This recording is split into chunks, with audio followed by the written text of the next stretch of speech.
This was a lot more PG-13 than I remembered. She shows up topless. They have to censor that. There you go, kids. Better you learn here than on the street. But the artwork in these is so good. You know. That's another takeaway for you kids. Nudity is okay if it's tastefully drawn.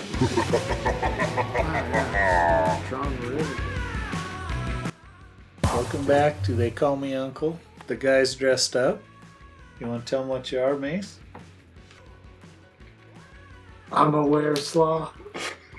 Killer Were-Sloth. Carter? Yes.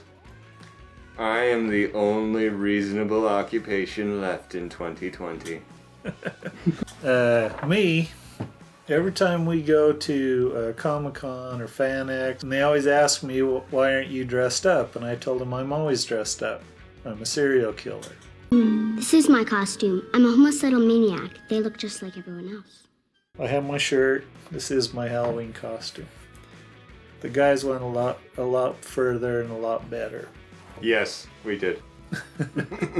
So we thought we would talk about some monsters, comic book monsters. So we're going to discuss two, one from Marvel and one from DC. So, Savage Tales came out in May of 1971.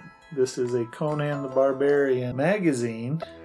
It even says Conan the Barbarian starring in Savage Tales. But inside, one of the stories was the first story from the Man-Thing. The Man-Thing, his origin is basically a guy named Ted Sallis. Him and his, can't remember if his wife or his girlfriend, or they're out in the swamp. In the swamp. He has been working on the super soldier formula that created Captain America. There's a lot of stories in the Marvel Universe where somebody's trying to recreate the super soldier serum for Captain America, which they did during World War II. I can't think of any off the top of my head, but there's a lot of them who try to duplicate it. Well, Ted Sallis is working on duplicating it. These guys come after him. He injects himself with the formula as he's being killed or thrown in the swamp, and between the formula and the swamp, he turns into Man-Thing. So this character started off tied into the Marvel Universe right off. So he was a dude. He was a man. He was a man. So, because it didn't seem that way in the movie. It seemed like he was just some sort of entity. That movie. We're going to talk about the movie too. The three of us watched the movie. So, no, he was a man. So he injects this serum, untested serum, And it's became thrown a in the thing? swamp, Yes. becomes a Man-Thing. But a thing, not the thing. Completely different in Marvel. Exactly. The Thing is one of the Fantastic Four. And so, Man-Thing, he hangs around the Florida Everglades, around this place called the Nexus of All Realities. And so we're going to kind of go through his history a little bit with these comics, because he has shown up in a lot of places in comics. Now, the other character we're going to compare with was published 2 months later. You know where this is going. Yes. So we had Man-Thing, we have Swamp Thing.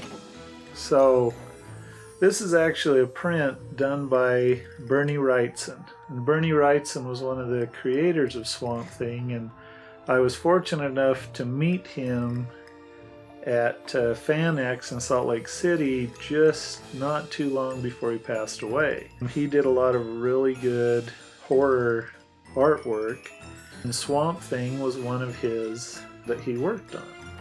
So Swamp Thing... is Swamp Thing a villain or a hero? The Swamp Thing is essentially a hero. Okay, because the Swamp Thing has consciousness. He can tell right from wrong, good from evil. He tries to do good things. Okay. Man-Thing, he's more like a force of nature. Something tries to kill him, he kills it. not like the movie. No. That's the only reference I have. I know. Swamp Thing can talk. He can interact with people. Man Thing, later I think they made it so he could, but originally he was this swamp creature that wandered around, encountering beings from other dimensions, other realities. They are very different, very similar. I've always thought that Marvel and DC needed to swap the names. The Man Thing seems like a swamp creature. Mm-hmm. Swamp Thing seems more like a man. Okay. Yeah. So in my mind, they've got them backward. They ought to just trade and be done with it.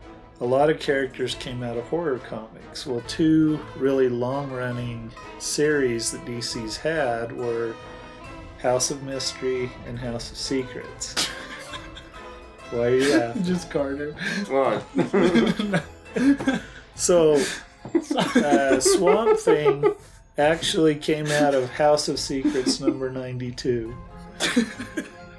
Would it help if I took it off? I don't know. Because that's not happening. Yeah, it's the Halloween special. It's I a refuse Halloween to take it off. special. Well, I didn't know if we were going to go all costume.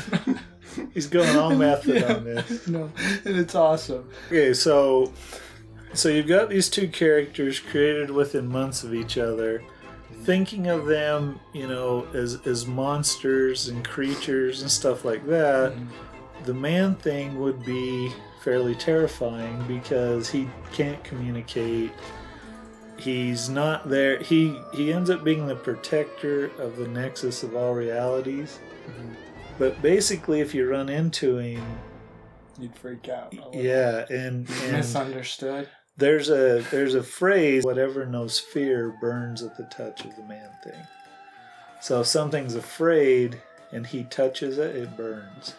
Makes sense. Now we're gonna go through the history a little bit, and then we're gonna compare and contrast them, and then we're going to talk about where they've shown up in movies, and then we can talk about that movie. Yes, please.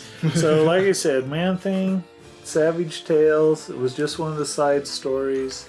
Marvel was doing, back in the 70s, did some kind of adult-oriented magazines. They were more violent. The outfits were pretty skimpy.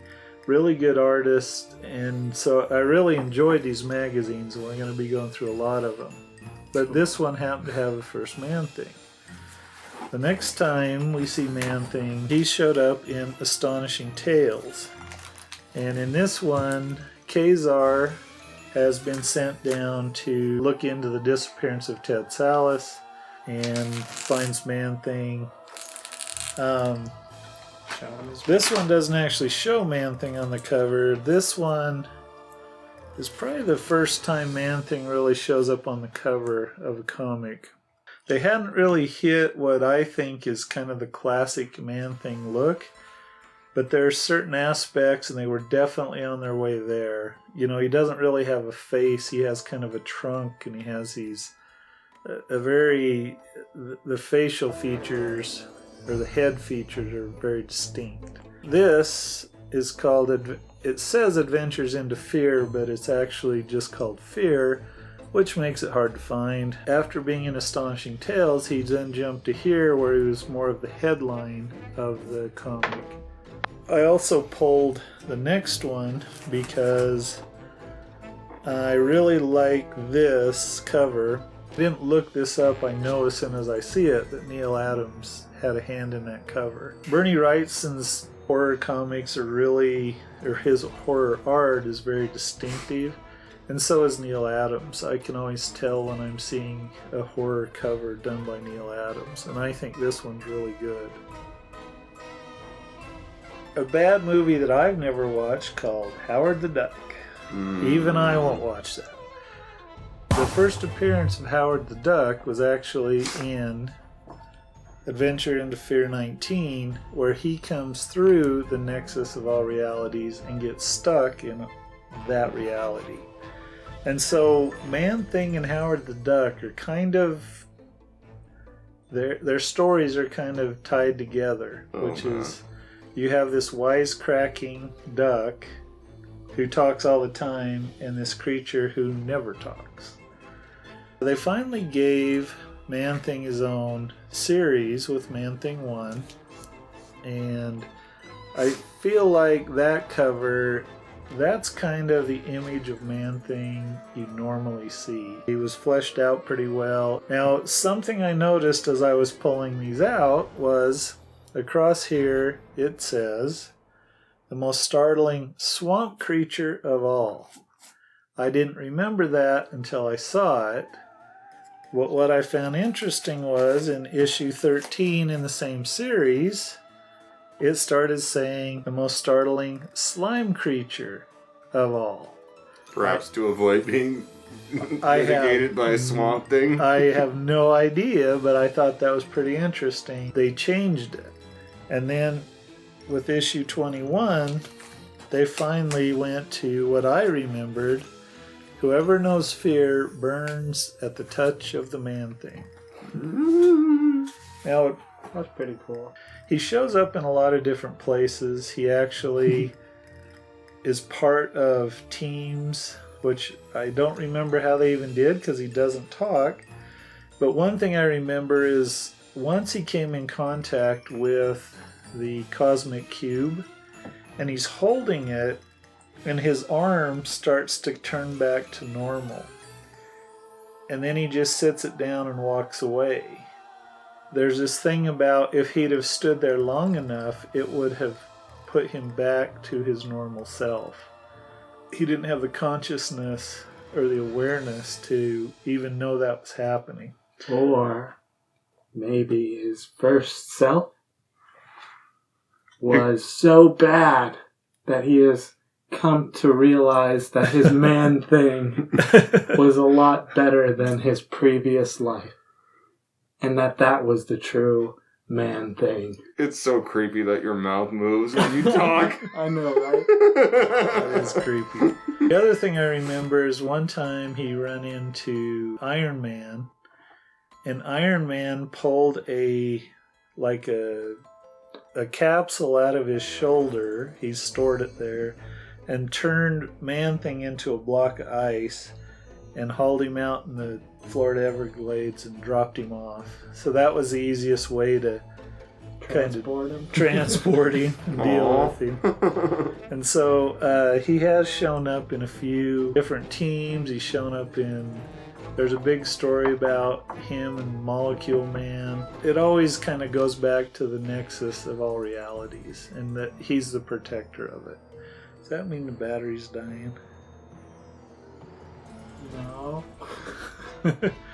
Okay, keep telling yourself that. Now, something I learned looking into Swamp Thing was in House of Secrets in July of 71, House of Secrets 92, I want to make sure I get that right. The guy was named Alex Olson. He is working on a formula so that they can grow vegetation in the desert. He ends up getting set on fire, doused with chemicals, falls in the swamp. You add swamp and chemicals, and out comes the Swamp Thing. But that guy's name was Alex Olson. A year later, they did a new series called Swamp Thing.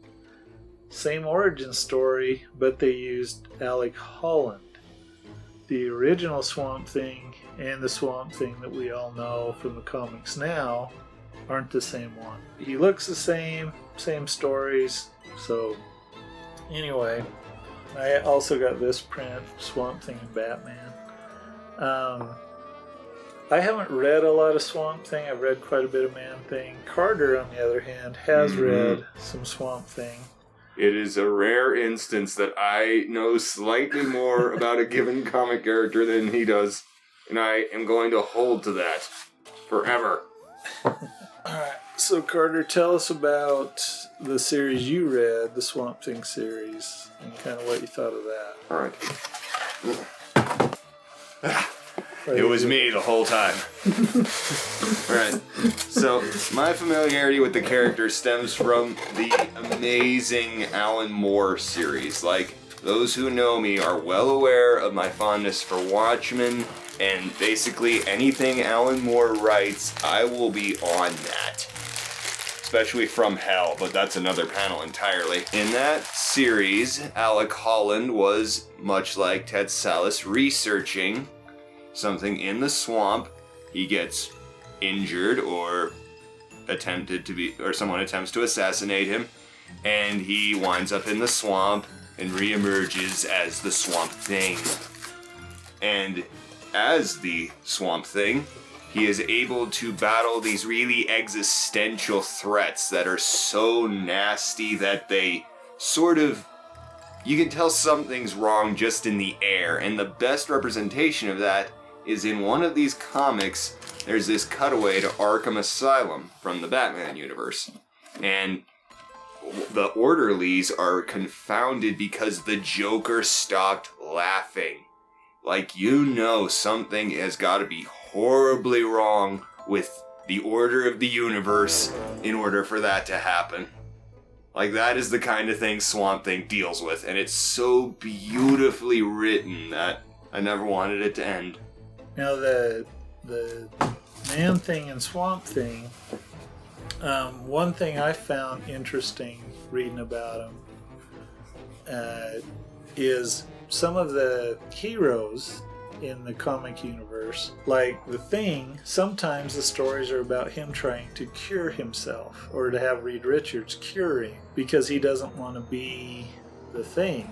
Another one's the Hulk. The Hulk, there are a lot of stories where Bruce Banner is trying to cure himself of being the Hulk, because the Hulk can be viewed as, that was why your question was good, are they heroes or monsters? Swamp Thing is always trying to, my impression is he was trying to cure himself. For some of the Alan Moore series, yeah, but there's a plot twist to that, which we shall go into. It's interesting that some monsters don't have a choice. They're monsters, there is no curing them. There is no going back. With Swamp Thing and Man Thing could have been cured or reverted, but isn't even aware that he wants to, although your theory was good. Swamp Thing was aware that he had been a man and would like to go back. It reacts to his expressions, that's Man. Because like when he opens his mouth in amazement, so does the mask. So we're gonna kind of jump to a spoiler. Spoiler! So recently, 2019, they did a new Swamp Thing series, and we're going to talk about the other one. It just launched on CW, so I kept thinking there's going to be a second season, hooray! But no. It's the same show premiering on a new channel. Yep. In that one, Swamp Thing finds out that it is not Alex Holland. Mm-hmm. Because they find Alex Holland's body, and this thing was never Alex Holland. And so that was such a cool twist, because there is no going back. You are your own thing, and there's not going to be any changes that are going to make you anything different. And the way they did that in the show was so cool. I don't remember how that played out in the comics, but in the show, I loved it because they capture Swamp Thing using cold storage, I believe, if I'm not right. Yeah. Yeah, they froze him. Seems to be the theme. They froze him, tie him down, and this doctor autopsies him. And Swamp Thing doesn't even feel it. He's completely awake the entire time, and the doctor's going through all of his organs and basically saying, this is just a clump of moss and sod that happens to look like a heart. Like, I'm stabbing it with my scalpel and it's not doing anything. You are basically a clump of plant matter that convinces itself it's a human. Yeah, it was so good. Because that changes the whole paradigm. Now there's no searching for a cure. It's take the hand you've been dealt and what are you going to do about it? What are you going to make of it? You know, and we've talked about that a little bit with superheroes. Some of them have terrible things happen to them, but if they overcome that, instead of being a monster, a villain, they become a hero. But this panel, we're talking monsters. And so I think it's cool that Man-Thing and Swamp-Thing, they're not in that eternal quest to cure themselves. Somebody mentioned to me, I had on an X-Men t-shirt. Somebody said, well, that doesn't look like the Beast, he's not blue. Well, the Beast turned himself into the furry blue beast trying to cure himself. And that's kind of become a big thing in the X-Men movies and comics is being a mutant something to be cured. But if you think about it, the whole idea of redemption or recreating really goes back to the monsters, and the ones who, the mad scientist who accidentally turns themselves into something else, or look at Jekyll and Hyde. Yeah. He was trying to do something and ends up with his alter ego, but he still gets some time where he's a regular guy. Just enough that he thinks he can get through it. Yes. He thinks he can pull it off in those few lucid moments, but he doesn't. Yeah. Love that. It's just like how you said about the first I Am Legend. Yeah. How they the world turns into monsters. Yeah. But then he's killing them, but who's the monster Who's now? the monster? Yeah. Yeah. Group consensus. So that's what's kind of interesting about exploring monsters and their origins and where they. You're still hung up on the man thing, aren't you? It's his mask, I swear. That's the only way We're not making in this thing is by opening it as wide as possible. No, we're not making juvenile innuendos about Man-Thing. We are on our best behavior on that, even though we really don't want to be. So they both started out in comics or magazines, but they've both now been in video. One of them has a fairly extensive video history, Swamp Thing, and one has a really short, not so good history. Mercifully short. Man-Thing. So Swamp Thing was in the first movie I'm aware of was in 1982. Had Swamp Thing. It was directed by Wes Craven, and we noticed it was written by Wes Craven. Yeah. Wes Craven went on to do Scream and a lot of good stuff. Yes. I don't think he's remembered for doing Swamp Thing. Yeah. And the costume's so bad. And the Nightmare on Elm Street. Nightmare on Elm Street. Of course. Well, he's got a ton. Yeah, I think this was even before that. Oh, yeah. This was in 82. Then in 89, they did The Return of Swamp Thing. I think the costume was better. In the first one, you had Adrienne Barbeau, who in the 70s and early 80s, she was a hottie. Well, then they traded her in for Heather Locklear in the next one. Nothing wrong with Heather Locklear. So they did those two movies, 82 and 89. Then I vaguely remember this, but I never saw it. There was a Swamp Thing series from 90 to 93. I never watched it. I saw a couple episodes late at night on reruns. And then I didn't know this till I looked it up, but in 1990 there was an animated Swamp Thing. Oh boy. I didn't know this either. I play a lot of video games. Carter plays quite a bit. Mason sometimes. In 1992 there was an NES Swamp Thing yes. game. I don't remember seeing it, hearing about it. I know zero about that game. But I found the reference to it in comic book art, or cover art. But then, in 2019, they did this new series we've talked about. Highly recommend it. Yes. They really got it right. The sad part is it got canceled, and it shouldn't have. They didn't know they were getting canceled, so they didn't wrap up the stories. Yeah. They cliffhangered a little. And what's sad is it wasn't even because it was bad or even unpopular for my... where is it? Yeah! Allegedly, what happened was the DC streaming service, the entire thing got shut down. Well, I heard it's because they didn't get a tax break. Allegedly, there was a tax break they were expecting or something. And I don't know if the DC streaming's gone for good. I don't know.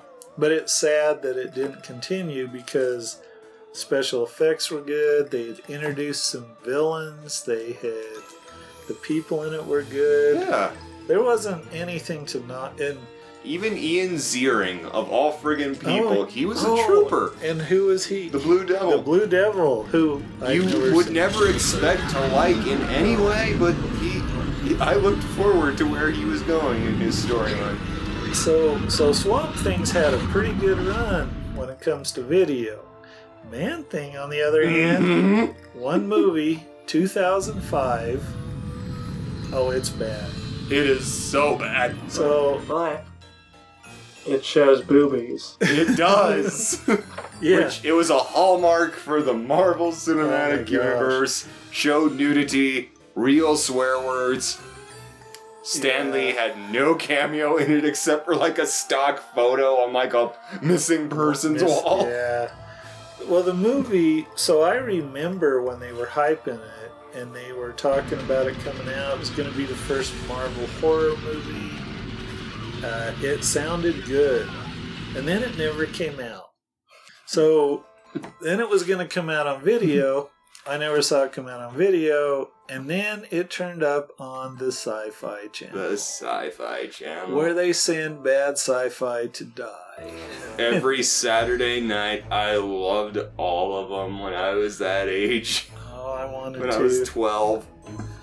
Carter and I watched it, and then we made Mason watch it before we did this. Because it's sort of our generic rule, you know? You gotta. We gotta screen it for his delicate sensibilities. So, the actors and actresses are almost all Australian. Yes. Including Alex O'Loughlin, which is like the best part of every crappy TV series your mom likes. Like, I hate the TV shows, but I always like him. Yeah. Well, and Rachel Taylor's in it. Yes. And she was my favorite part of season 1 of Jessica Jones. But they start the movie with all of them trying to do southern accents, like the deep south in the United States. And by the end of the movie, they're doing Australian accents because I think they quit trying. They did. Now, the Man Thing in there doesn't quite look like the classic Man Thing. It has all this stuff sticking out of its back, and it looks like Cthulhu. Yeah. Yeah, basically like swampy, little brother. And filthy Cthulhu. It's not in the movie a whole lot. It is done like a horror movie, monster movie. Yeah, don't show it to the end like Jaws. Almost all the characters in the movie, big spoilers, by the end of the movie there's like 2 people left alive. In a very small town, of course. Yeah. Well, the Man Thing kills anybody it runs into. Yeah. Which I'm cool with because it was kind of that way. It's kind of a force of nature thing, and it's like, hey, you're in my swamp, stick it, kill you with a vine. Yeah. I like when those 2 people are making out, and one's a cop, and they just like making out next to this car that's scene on fire. Out of nowhere. Like there's all these cars on fire around them, and they've had like 2 scenes together before this. And they don't appear to like each other. And yes, out of nowhere, they start making out. It is a riffer. Which is cool. It's a riffer. I feel like they should probably put the fire out. Yeah, there's all these cars on fire in this dump. And he's a cop. He doesn't even call in and be like, who started all these fires? There's somebody starting cars on fire out here. But I'm going to go make out with the hot blonde chick. And these other guys pull up and the whole thing's just embarrassing. Yeah. It was bad. So bad. Now, they did mention the nexus of realities. They keep talking about this thing called Dark Water, but I don't recall that from the comics. I don't know if it was in there. And I did read that allegedly they retconned it, so it wasn't just the formula and the swamp, but there was some magic going on, and that's how you get Man Thing.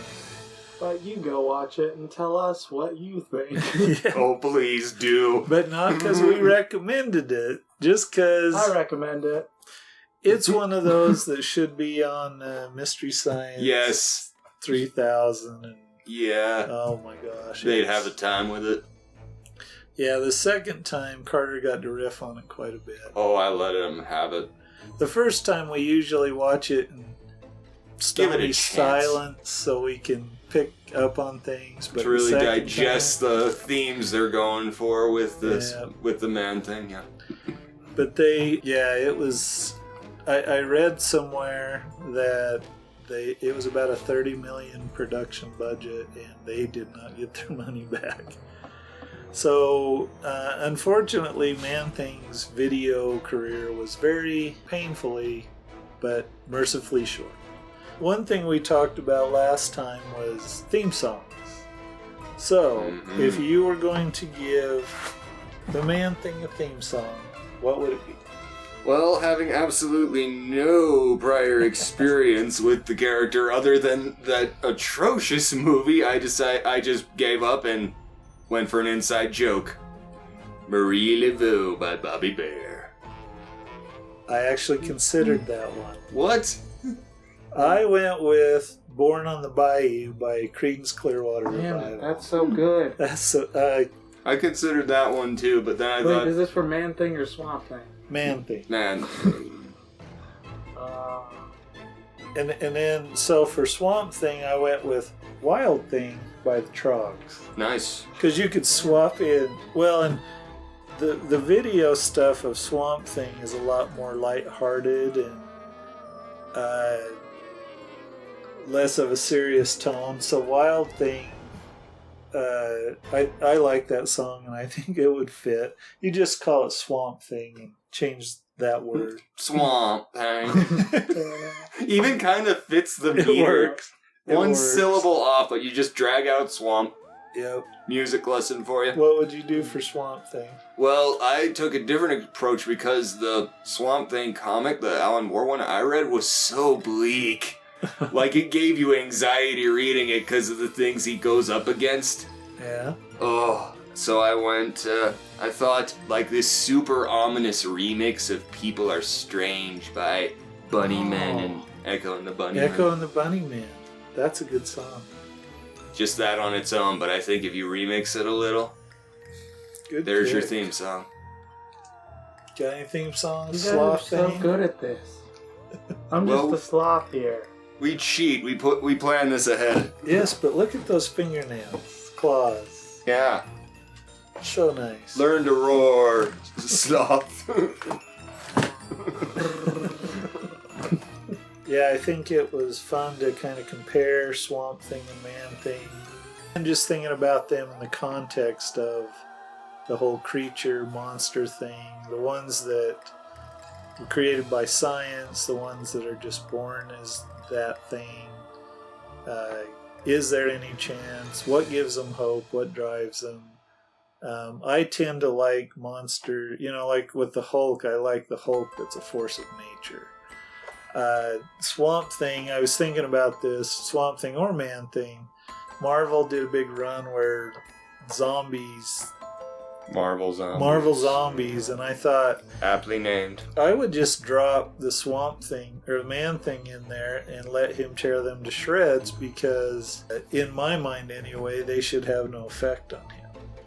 But the way they did it, they had effect on everybody, including Galactus, so who knows? How does that work? Yeah.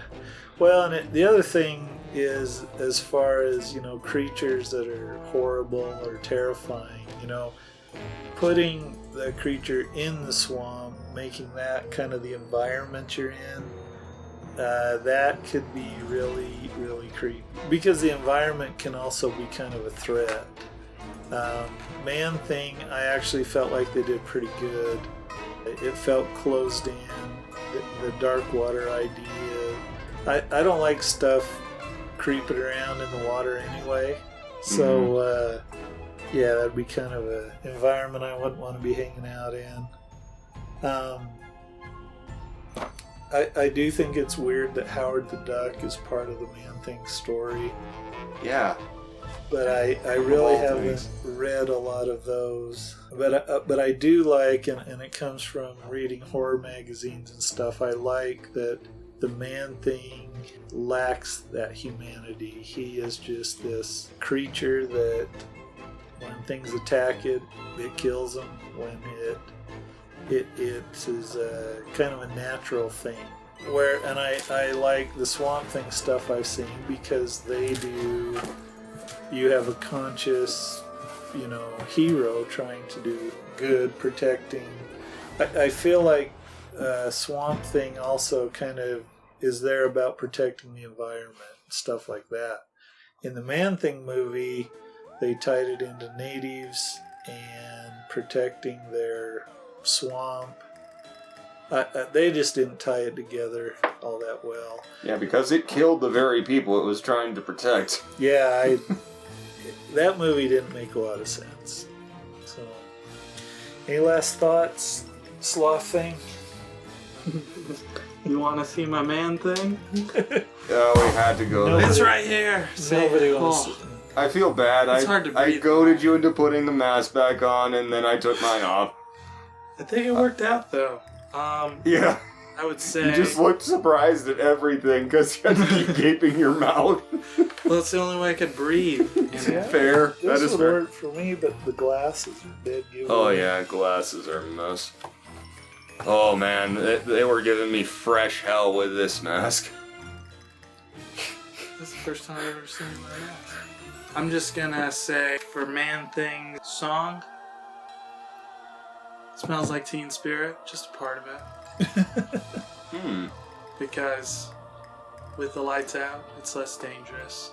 With the lights out, it's less dangerous. Yeah, I don't know what else. I guess let us know what you think about Man-Thing and Swamp Thing.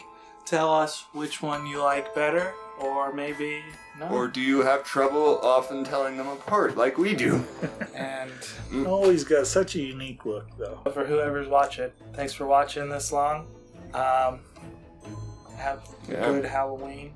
Watch for cars, you stupid children, because every Halloween is the bane of my existence, trying to go anywhere around Halloween. Let's see this. What do you get? So, That thing is so unnerving, but I love it.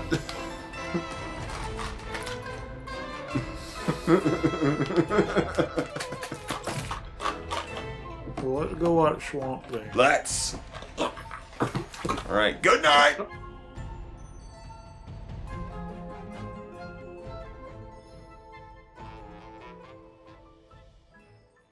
Swamp Thing. You make my heart sick.